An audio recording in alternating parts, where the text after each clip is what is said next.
donde vamos a leer un versículo que nos servirá como base para la reflexión de esta oportunidad.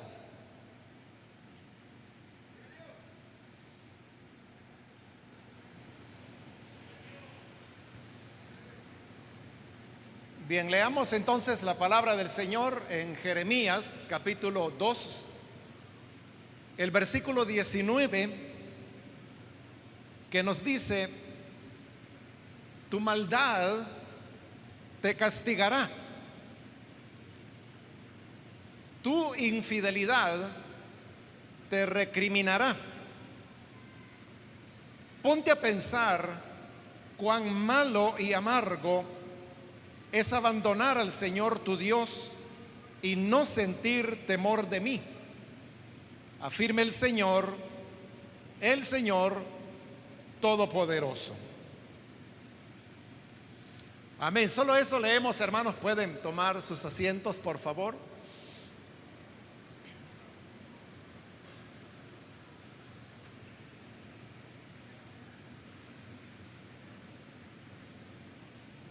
Hermanos, este es un pasaje en el cual, a través del profeta Jeremías, Dios estaba discutiendo con su pueblo a causa de la acumulación de siglos de pecado, de desobediencia y de rebelión, que fundamentalmente se centraba en el tema de la idolatría.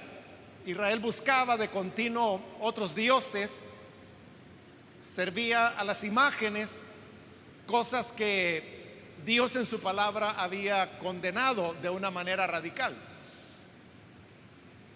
Y a pesar que en todo tiempo Dios estuvo enviando profetas que les hicieran ver lo mal de sus caminos, el pueblo se mostraba siempre empecinado y rebelde en continuar haciendo el mal. Así es como llegamos a este capítulo, y particularmente al versículo que hemos leído, en el cual Dios está exponiéndole a Israel algunas verdades universales, pero también inquebrantables, de cómo el pecado actúa. En primer lugar, el versículo dice: tu maldad te castigará. El universo en el cual nosotros vivimos, y con universo me estoy refiriendo tanto al visible como el invisible, está regido por leyes y principios que Dios ha establecido en su palabra.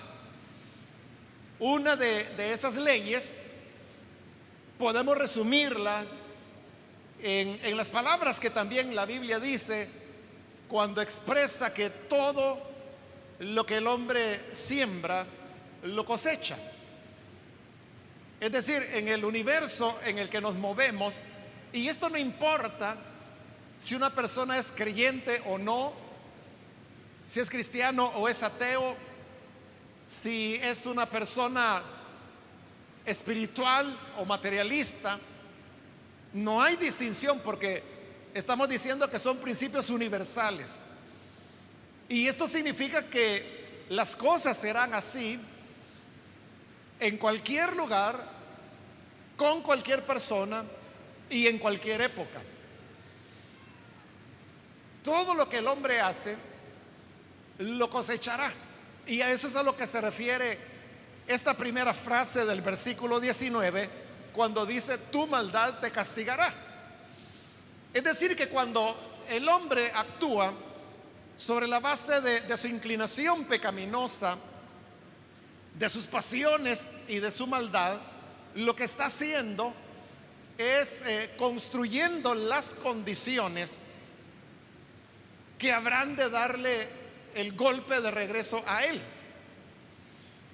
En la Biblia nosotros tenemos un ejemplo en el libro de Esther.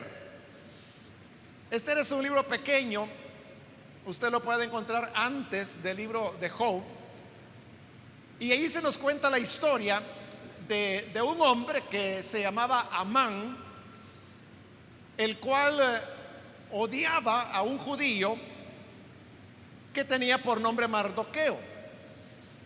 Pero el odio y el rechazo que Amán experimentaba en contra de Mardoqueo era tan grande que él no se conformó con procurar la muerte de Mardoqueo, lo cual él podía lograr muy fácilmente porque él era uno de los príncipes del reino, sino que él planeó también no solamente exterminar a Mardoqueo, sino que exterminar a toda su nación, es decir, a los judíos.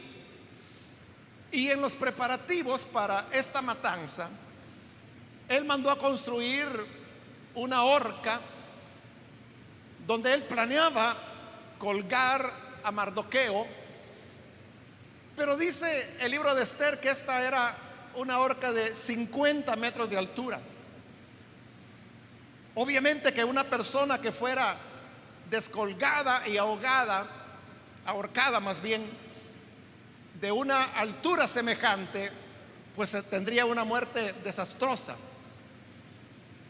Lo sorprendente, hermano, es que cuando se estaba ya cerca de realizar este ahorcamiento, se produjo una serie de acontecimientos que hicieron que Amán perdiera todo el favor y la gracia que él tenía delante del rey. Y el rey, profundamente disgustado, mandó a ahorcarlo en la misma horca que él había preparado para Mardoqueo. Y fue él el que tuvo que ser colgado en esa horca enorme que él mismo había concebido dentro de su odio. Esta historia, que como le digo, usted la puede encontrar ahí en el libro de Esther, es un ejemplo de cómo lo que termina destruyendo y castigando a las personas es su propia maldad. Si Amán no hubiera tenido el odio y el rechazo que manifestó en contra de Mardoqueo, nunca hubiera habido horca y por lo tanto él nunca hubiera sido colgado.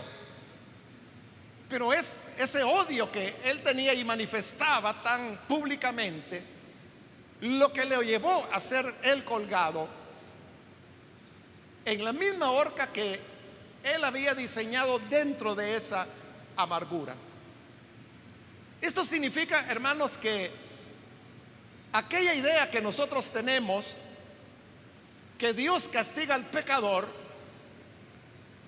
es una idea verdadera, pero que no siempre es la explicación de los castigos que las personas reciben. Y siendo verdaderamente honestos, Dios a quien le castiga es a sus hijos, porque el castigo de Dios lo que busca es precisamente que sus hijos, su pueblo, no vaya a cosechar las consecuencias de la propia maldad que ese hijo desobediente o hija desobediente pudiera tener. La mayor parte de veces lo que castiga a las personas es su propio pecado. Por eso es que dice ahí el versículo: tu maldad te castigará. O sea, Dios no está diciendo yo te voy a castigar, y ni siquiera una expresión indirecta como decir mi justicia te castigará. No, no dice eso, sino que es tu maldad. Es tu maldad la que te va a castigar, porque así funciona el universo. El hombre construye su propia prisión, construye su propio tormento, y esto es lo que lleva a que las personas posteriormente reciban el castigo. De manera que cuando Dios en su palabra, y como en el caso de Israel, tantas veces Dios había insistido a través de los profetas que se apartaran del mal, que se apartaran del pecado, que volvieran al Señor. Como en esta época, hoy también, Dios nos habla a nosotros y Dios nos dice que apartemos nuestros pies del camino de maldad, que nuestras manos no se vayan a involucrar en la perversidad, que a nuestros corazones no vaya a venir la contaminación de los odios, de las amarguras, de los repudios que abundan tanto en nuestro mundo. Pero Dios nos dice que no lo hagamos, no porque Él quiera quitarnos la alegría de la vida, no porque Dios sea un aguafiestas que lo que no quiere es que nosotros disfrutemos de la vida. No es eso, es todo lo contrario. Él lo que quiere es que no vayamos a recibir el castigo de nuestra propia maldad. Lo que Dios está procurando es librarnos de nosotros mismos, librarnos de nuestros pecados, porque son nuestros pecados los que nos castigan, son nuestras maldades, como dice aquí el profeta, la que te castigará. Siempre debemos tener eso presente. Cada vez que usted vaya a hacer el mal, cada vez que vaya a hacer algo incorrecto, recuerde que al hacerlo usted está construyendo las condiciones para recibir el castigo. Eso es como que si usted estuviera en una casa y usted comienza a serruchar las columnas que sostienen el techo. Al hacerlo, usted mismo es el que va a provocar que el techo le caiga encima y lo aplaste. Y eso es lo que hace la maldad y el pecado, que son nuestras rebeliones las que nos castigan. Pero el versículo 19 continúa y dice el Señor esto: tu infidelidad te recriminará. Esto de recriminar, hermanos, es cuando se llama la atención a una persona sobre algo que está haciendo incorrectamente. Si usted es padre de familia o madre de familia y sucede que su hijo o su hija hace algo incorrecto o algo que usted le ha dicho que no debe hacer, cuando usted le llama la atención a este hijo o a esta hija y le dice: eso no está bien por esta y esta razón", ahí lo que usted está haciendo es que lo está recriminando, le está haciendo ver el mal que ha cometido. Pero el Señor dice acá que es tu infidelidad la que te recriminará. Muchas veces, hermanos, ni siquiera es la palabra de Dios la que está diciéndole al ser humano lo que es correcto o lo que es incorrecto. Claro, eso la palabra de Dios lo hace y lo hace muy bien, pero no todas las personas están al alcance de la palabra de Dios, porque no todas las personas, por ejemplo, leen la Biblia. Yo creo, hermanos, que ahora estamos en una época cuando difícilmente uno encontraría una casa en El Salvador que no tenga, aunque sea un folleto de la palabra de Dios. No digo que no la haya, pero yo diría que sería difícil, nos costaría encontrar una casa, por humilde que sea, donde no haya un Nuevo Testamento, una Biblia, un folleto con versículos de la Escritura. La Biblia está en todos lados, pero no todas las personas tienen la voluntad de leerla, y quienes la leen, no todos tienen la voluntad de escuchar lo que ella dice. Y de los que escuchan, no todos tienen la voluntad de poner en práctica o tomar en serio lo que la palabra del Señor dice.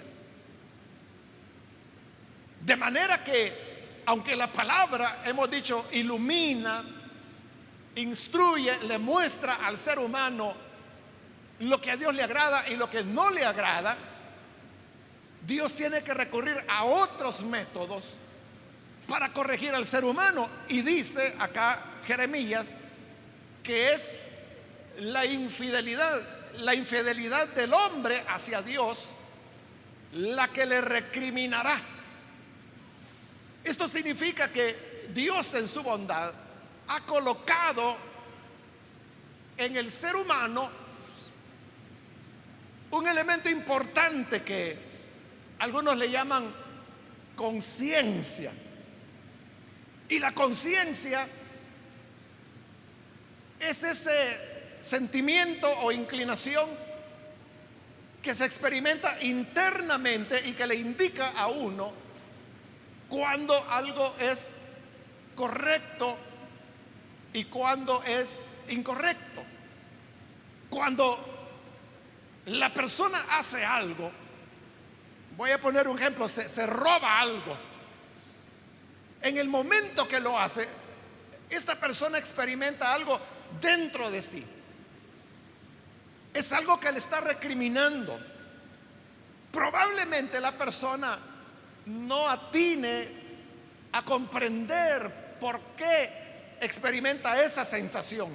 Pero el hecho de que las personas se escondan o se oculten o que hablen en voz baja ciertas cosas es un indicativo de la seguridad que estas personas tienen que lo que están haciendo es incorrecto.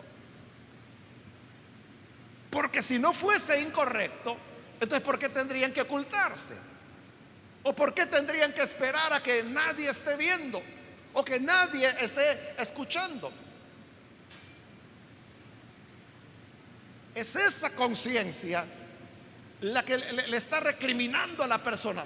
El problema es igual que la Biblia, ¿verdad? Lo que decíamos, que no es que las personas no tengan acceso a la palabra de Dios. Lo que no hay es voluntad de leer, y si se lee no hay voluntad de escuchar, y si se escucha no hay voluntad de poner en práctica. Igual es la conciencia. Las personas pueden sentir un malestar interno cuando hacen algo malo, como también experimentan una satisfacción cuando hacen lo correcto. Quizá el hecho, como la Biblia lo dice, de partir el pan con el hambriento, lo cual significa que usted toma su pan, lo parte y le da una parte al hambriento. Cuando usted hace eso, experimenta una sensación de bienestar. A lo mejor nadie lo ve, a lo mejor ni la persona a quien le dio el pan le dio ni las gracias, pero usted experimenta una sensación de bienestar, de complacencia. Esa es la conciencia, la que le está diciendo este es el buen camino. Pero le decía que así como el ser humano puede despreciar o no atender a los lineamientos de la palabra de Dios, también el ser humano puede menospreciar la voz de su conciencia. De manera que hay un momento cuando ya la persona no experimenta nada. Volviendo al tema del robo que le mencionaba, las primeras veces que la persona roba, siente que algo está mal, que algo no lo deja tranquilo. Pero si lo sigue haciendo y haciendo y haciendo, y lo convierte en deporte y se convierte en un ladrón profesional, hay un momento en que esta persona ya no siente nada y roba de la manera más fría, así como el que miente. La persona puede aprender a mentir de tal forma que ya no hay ningún cambio en la persona, no se avergüenza, porque cuando una persona miente, hay un cambio en su palpitar, en su respirar, en su sudoración. Estos detalles son los que miden los polígrafos, que popularmente nosotros los conocemos como detector de mentiras. Lo que mide son las alteraciones fisiológicas que una persona tiene cuando miente. Pero cuando una persona miente y se convierte también en un mentiroso profesional, esta persona puede estarle diciendo una mentira y lo está viendo a los ojos a usted. Y no se avergüenza, y no se le altera el pulso, no se le altera el corazón, ni la respiración, ni la sudoración, nada. Está tan campante como que si estuviera diciendo la más grande verdad y está mintiendo. Por eso es que hay personas que pueden burlar a los polígrafos, porque ya se volvieron insensibles a su conciencia.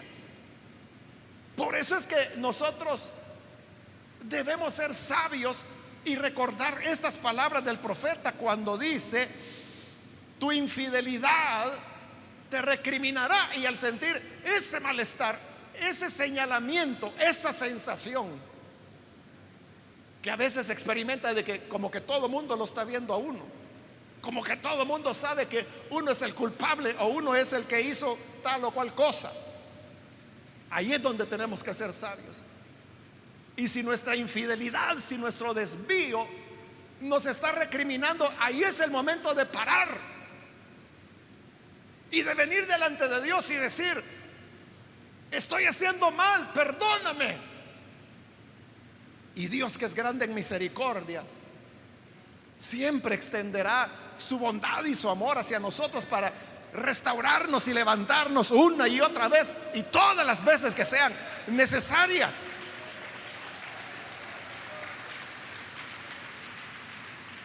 Pero si no oímos esa recriminación de nuestra conciencia, entonces seguiremos edificando la horca donde a nosotros nos van a colgar. Como ya lo dijo, tu maldad te castigará. Entonces Dios permite que la conciencia nos recrimine para que no vayamos a caer en el mismo pozo que nosotros cavamos.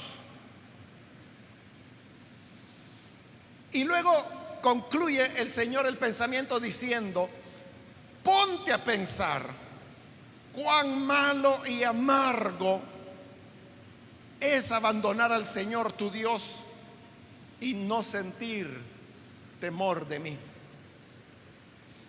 Todo esto, hermanos, que hemos mencionado nos lleva entonces a la conclusión de que verdaderamente cuando el ser humano se aleja de Dios, no es que la persona va a comenzar a vivir,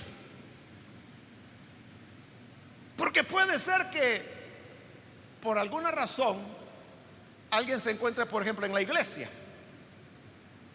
quizá porque era menor de edad y los padres lo llevaran a la iglesia, llegan a los 18, 19 años y se encuentran que están en una iglesia, pero luego se dan cuenta que hay un mundo afuera, que sus amigos de colegio o de universidad salen a tomar, que van a la playa, que usan drogas. Y entonces puede llegar un momento en que ese joven dice: bueno, yo aquí en la iglesia, ¿qué estoy haciendo en medio de toda esta gente?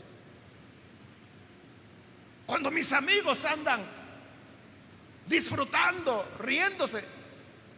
Y como vienen las justificaciones, entonces, ¿qué tiene de malo que salga con mis amigos? ¿Es malo tener amigos? Tener amigos no es malo, pero todo depende el tipo de amigo que uno tiene. Porque los amigos terminan influyendo en nosotros más de lo que consideramos y más de lo que creemos que está ocurriendo. Entonces, ¿qué sucede? Que la persona puede llegar un día en que se cansa y dice: no, yo no voy a estar desperdiciando mi juventud aquí en la iglesia, yo voy a ir a gozar igual que mis amigos, y un día finalmente se va.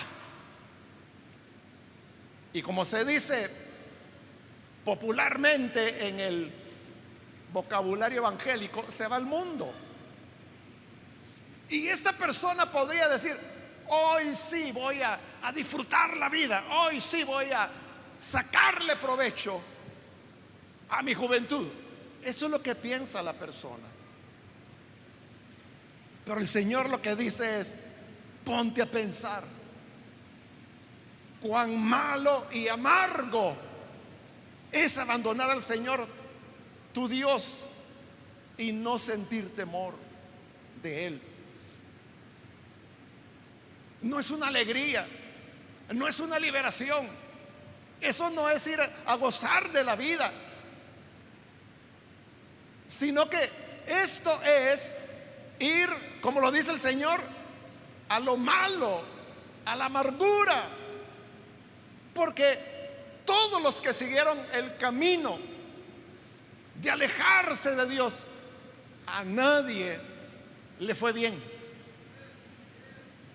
A nadie. Pero los que se mantuvieron fieles, y a veces estas personas que se alejan vuelven como ovejas descarriadas, el Señor las trae de regreso a la congregación. Y cuando regresan se sorprenden y dicen: si aquella diaconisa viejita todavía está allá, y ve aquella, si aquella era la niña cuando yo estaba acá, miren qué muchachona se hizo ya. Y aquel, mire, el diácono, aquel que era el que me regañaba, ahí está el viejito.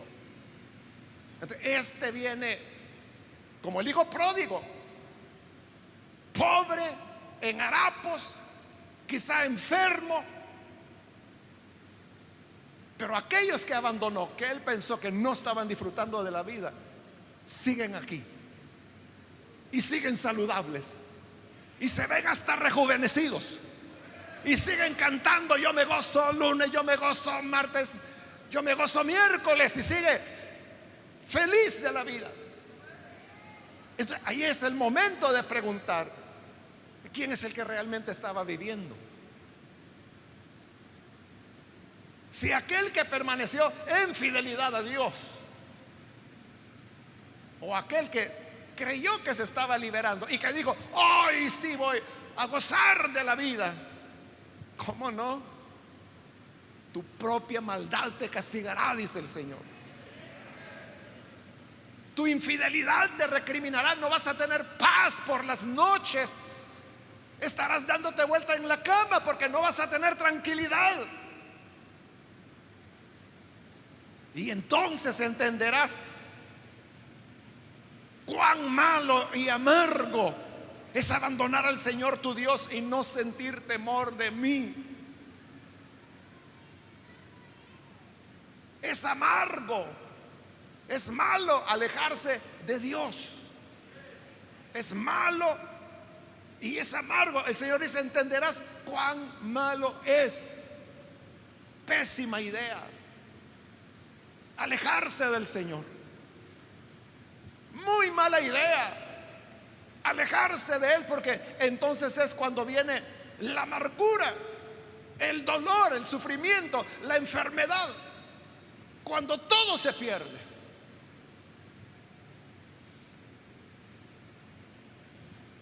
Hace años, hermanos, cuando la iglesia comenzaba,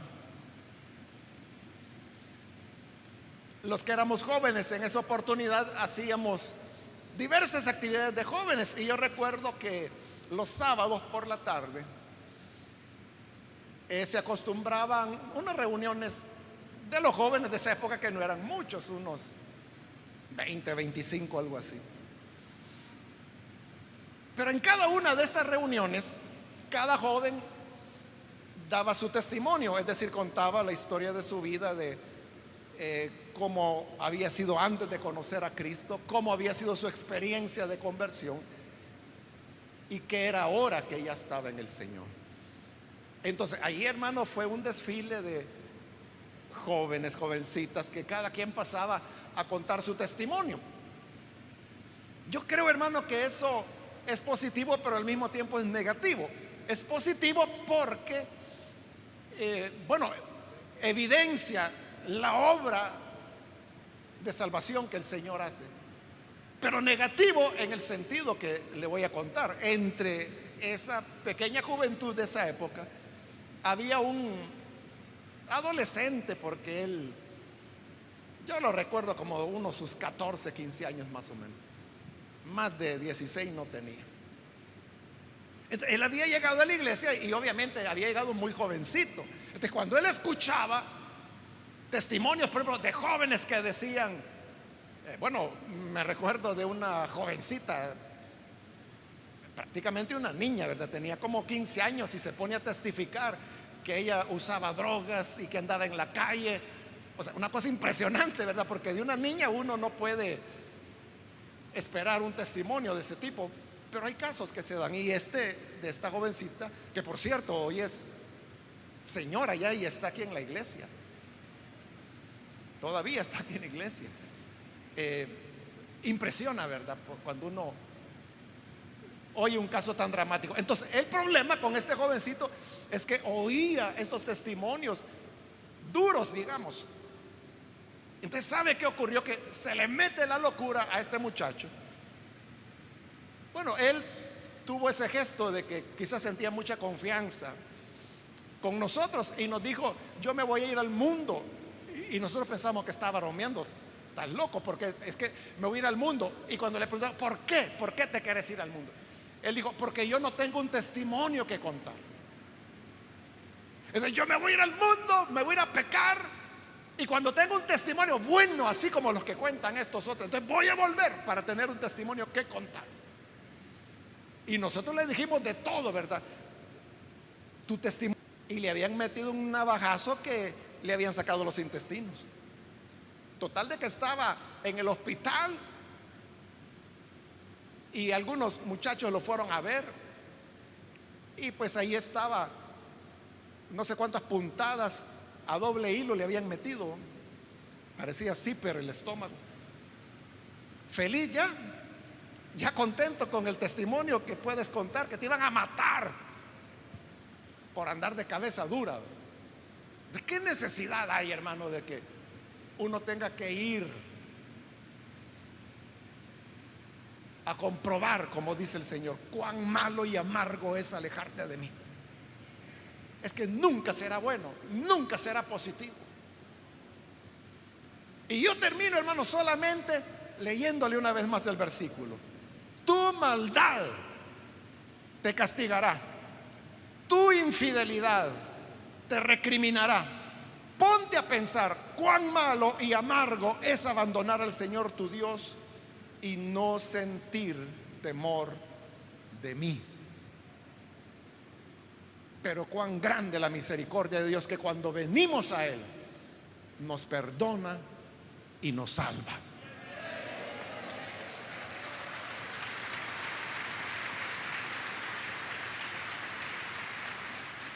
Vamos a cerrar nuestros ojos, y antes de orar yo quiero invitar a las personas que todavía no han recibido al Señor Jesús como Salvador.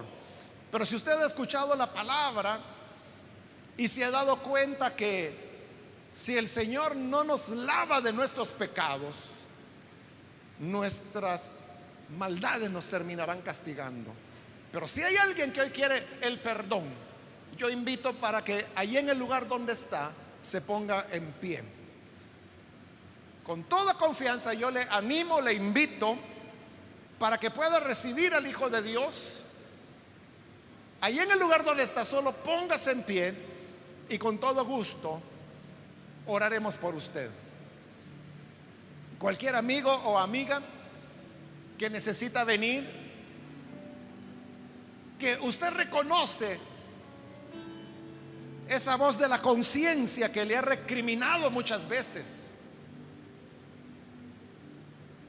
que le ha hecho sentir que estaba mal lo que hacía, pero usted siguió adelante. Pero hoy Cristo quiere perdonarle. Él derramó la sangre a través de la cual nos puede perdonar todo pecado. Si usted quiere ese perdón, póngase en pie en este momento. Solo le pido que lo haga rápidamente porque debemos terminar. Pero si quiere recibir al Hijo de Dios, póngase en pie. Si se encuentra en la parte de arriba, también puede ponerse de pie en el lugar donde se encuentra. No es necesario que pase al frente, sino que ahí donde está, póngase en pie. Y con gusto vamos a orar por usted. O si hay algún hermano que necesita reconciliarse con el Señor, si se apartó y usted ya pensó cuán malo y amargo es alejarse del Señor, hoy puede reconciliarse. Bien, aquí hay una persona, Dios le bendiga, alguien más que necesita hacerlo, póngase en pie y con gusto vamos a orar por usted. Aquí hay otra persona más, Dios la bendiga, alguien más que necesita hacerlo.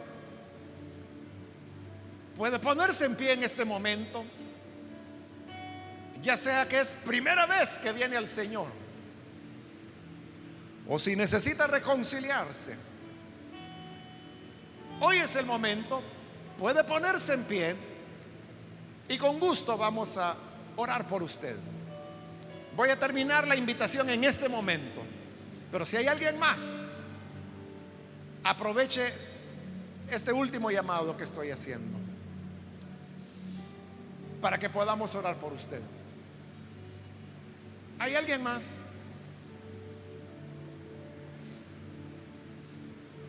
Oremos entonces al Señor.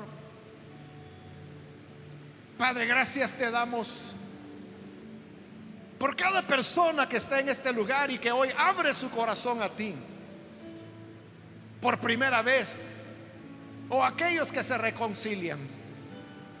También te pedimos por aquellos que a través de televisión, radio o internet hoy están abriendo sus corazones para creer a tu palabra y para reconocer que es malo y amargo apartarnos de ti, y que si no escuchamos la recriminación de nuestro corazón, nuestras maldades terminarán castigándonos. Líbranos entonces del mal, perdónanos, lávanos en tu sangre, y a cada uno de tus hijos, a todos los que estamos aquí, ayúdanos, Señor, y enséñanos a caminar en rectitud, en vida honesta delante de ti, sabiendo que tú siempre cuidarás de nosotros. No nos dejes caer en tentación y líbranos del mal. En el nombre de Jesús nuestro Señor lo pedimos. Amén y amén.